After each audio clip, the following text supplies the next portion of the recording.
Assalamualaikum warahmatullahi wabarakatuh. Hamdan syukran lillah ma ba'du. Para ikhwah fillah yang dirahmati Allah Subhanahu wa taala, kembali di channel saya, di channel Ahmad Syamsuri. Kali ini saya akan membahas tentang puasa. Karena insya Allah beberapa hari lagi kita akan memasuki bulan suci Ramadan, dan mudah-mudahan kita bertemu dengan bulan suci Ramadan yang merupakan salah satu kewajiban kita sebagai seorang muslim untuk melaksanakan puasa Ramadan di siang hari.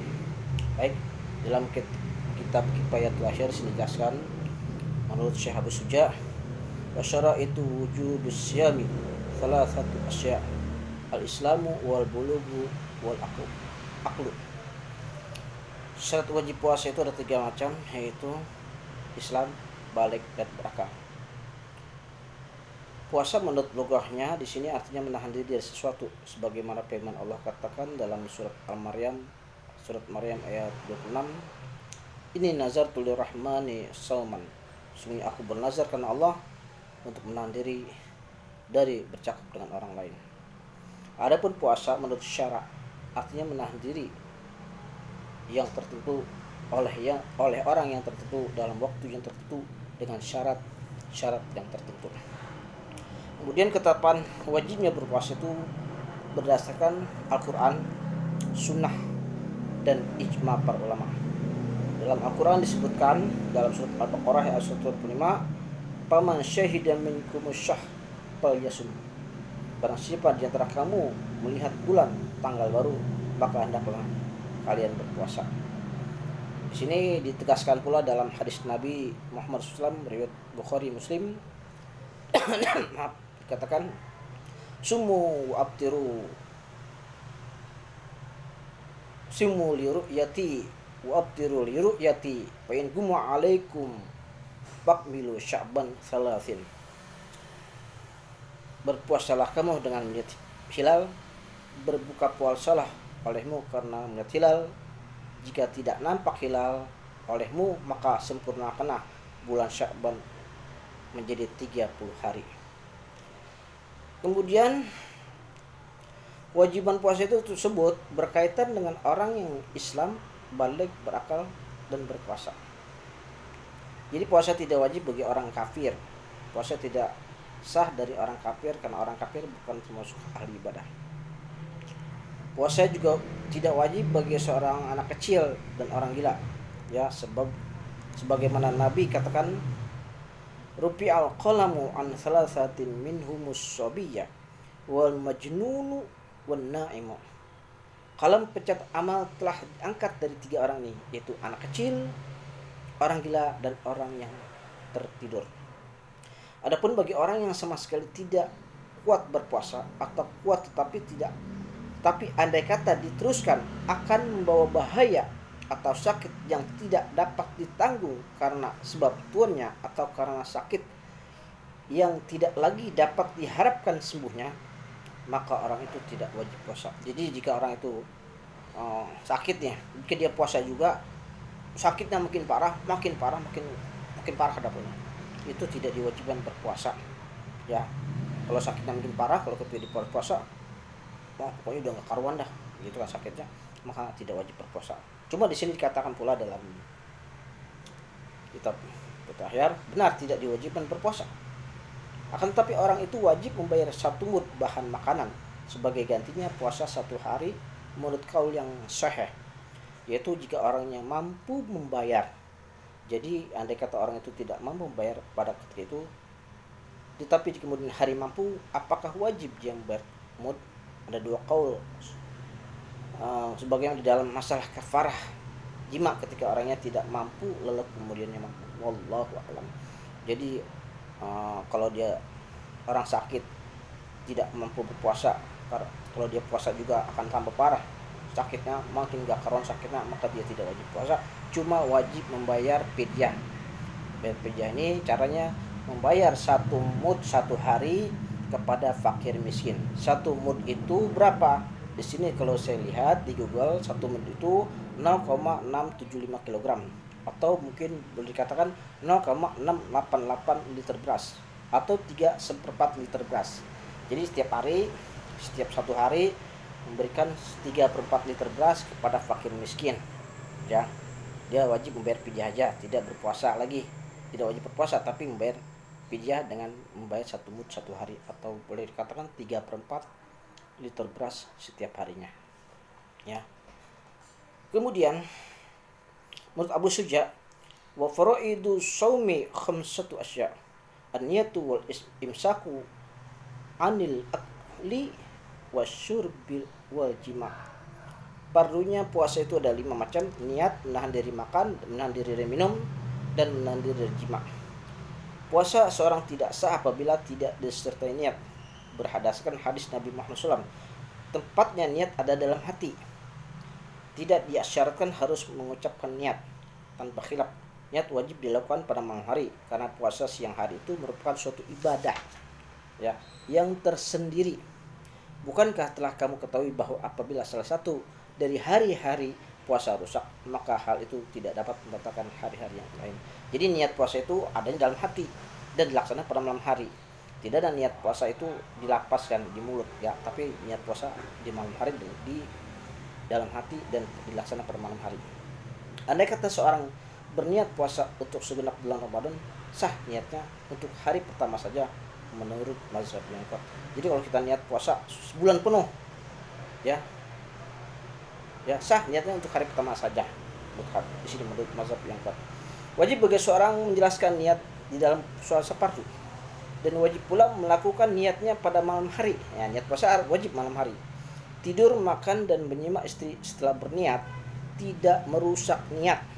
Andai kata orang itu berniat seiring dengan terbitnya fajar, maka niatnya tidak sah. Ya, jadi kalau setelah kita misalkan habis maghrib nih kita buka puasa, ya kita niat puasa, saya niat puasa Ramadan besok hari tahun karena telah ya. Nah itu somagodin an adil pada syahri Ramadan hazsanatu ta'ala ya. Setelah niat puasa, kemudian setelah tarawih dia makan minum, kemudian dia berjima dengan istrinya, itu tidak merusak niat puasanya untuk esok hari ya. Kecuali kalau niat puasanya pas beduk baru niat puasa Ramadan, nggak sah puasanya ya, menurut qaul yang ada di kitab ini, pendapat dari Abu Suja. Niatnya harus mantap dalam hati. Jadi andai kata orang itu niat hendak keluar dari puasanya, tidak batal puasanya menurut qaul yang sahih. Katakanlah bahwa orang yang berpuasa itu wajib menahan dirinya dari segala sesuatu yang dapat membatalkan puasa. Ya. Perkara yang dapat membatalkan puasa ada bermacam-macam. Di antaranya ialah makan, minum dengan sengaja walaupun hanya sedikit. Ya.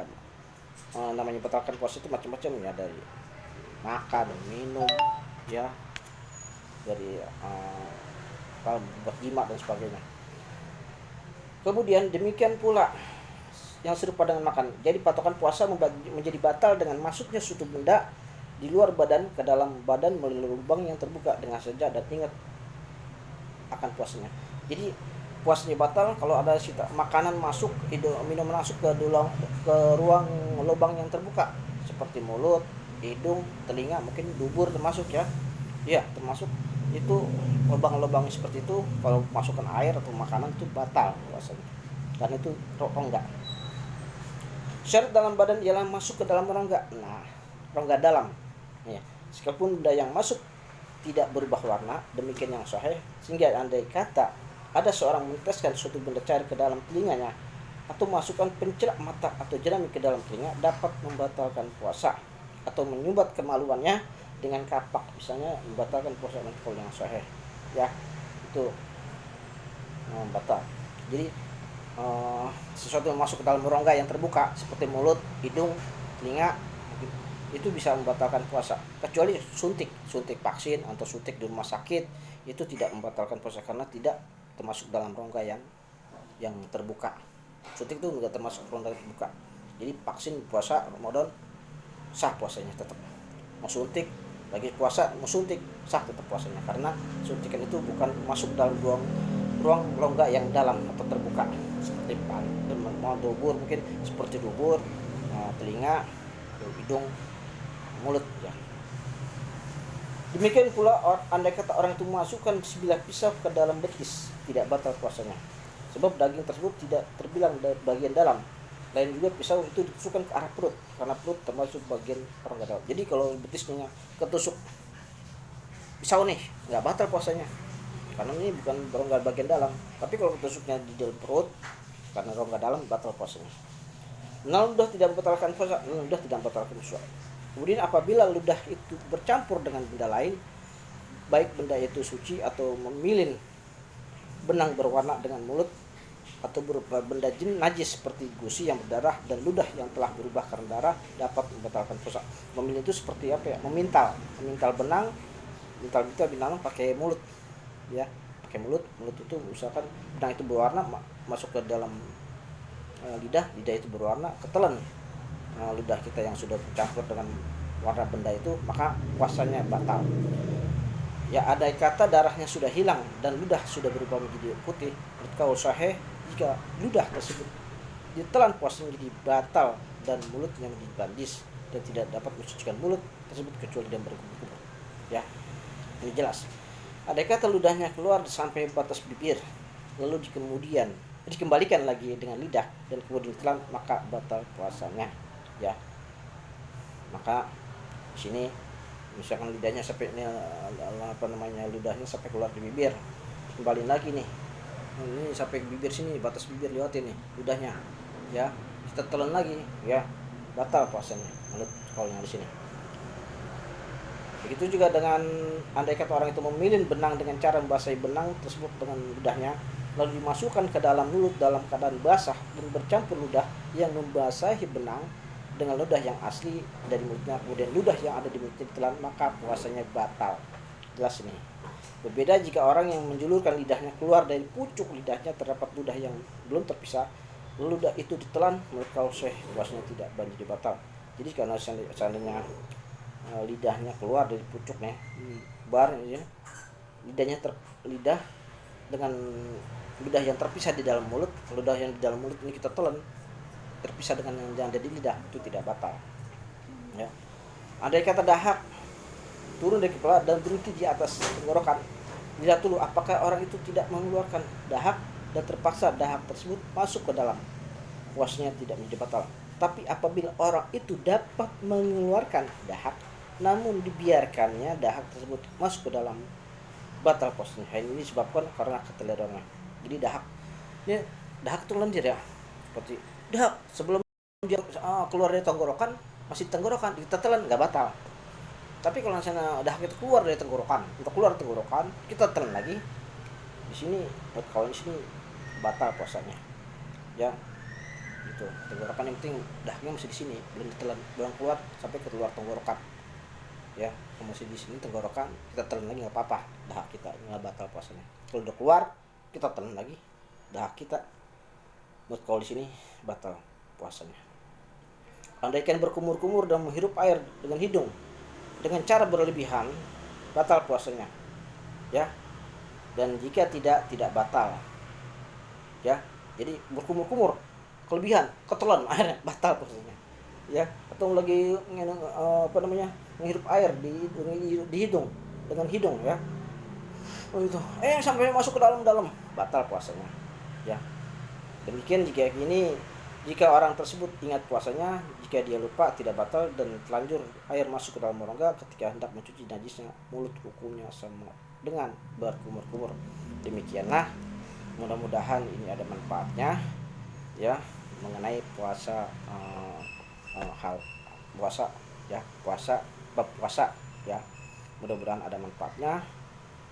Jika ada mungkin barangkali ada penyampaian saya yang kurang berkenan, yang kurang pas, atau mungkin ada yang salah, mohon diluruskan oleh para asatizah. Lebih kurangnya mohon maaf. Insya Allah nanti ada channel berikutnya, dan saya akhiri wabillahi taufik wal hidayah. Assalamualaikum warahmatullahi wabarakatuh.